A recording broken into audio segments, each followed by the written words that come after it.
Pontiac team at the moment, marginally ahead with 2 heat race winners, fielded in the persons of Johnny Pearson and Jackie Hewitt. Heat number 3, of course, won by Charlie Schwartz. Let's take a look at the lineup now for heat number 4. Waiting for Johnny Smith, who is quite a hometown favourite here at Newcastle Motordrome, driving car number 41. Johnny Smith of Newcastle United from position 1. Garry Scott of the United States in car 1 from position 2. Car number 2 from the inside of the second row is Brian Norman for Australia. And on the outside of the back row in the grid will be Rodney Coombs in car number 2, although that could have been changed to Charlie Schwartz. So Schwartz is going to do a double up now. He's already won the preceding heat.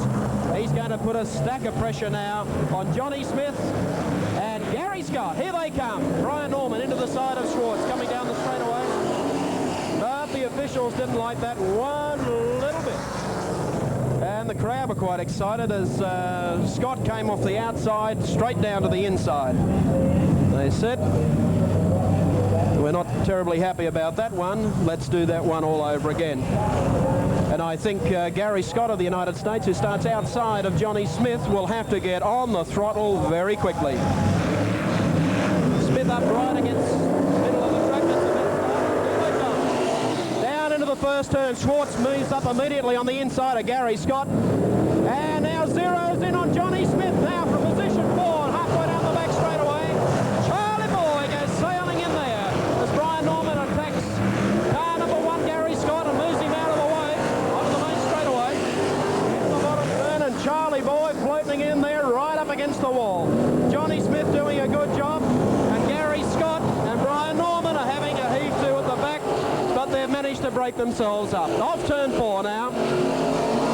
The front of the field is Charlie Schwartz, leading from Johnny Smith, Brian Norman from the Australian Capital Territory running for the Australian team, and Garry Scott, who started off the front row and is running last. Schwartz started off the back row and is running first. Off turn 4 now, the white flag about to be unfurled, and it is. For Charlie Schwartz, doing a great job out in front. In second place is Johnny Smith, then followed through by Brian Norman in car number 2, and Garry Scott coming hounding down the back straight away on his tail, but they're not going to change the outcome because here comes the winner and the leader. Scott goes straight into the side of Norman as they come off the final turn and takes third place too. So a little bit of feeling in there for third place. He got the lean on him from Brian Norman in the opening lap of the race and returned the favour in the closing lap of the race. But it didn't make any difference to the race winner though, Charlie Schwartz. That's 2 from 2 and in good shape. Second place will go to Johnny Smith from Newcastle United, and third across the line was Garry Scott of the United States. So a good one to Charlie Schwartz. 2 out of 2 and the fastest time tonight. 1 minute.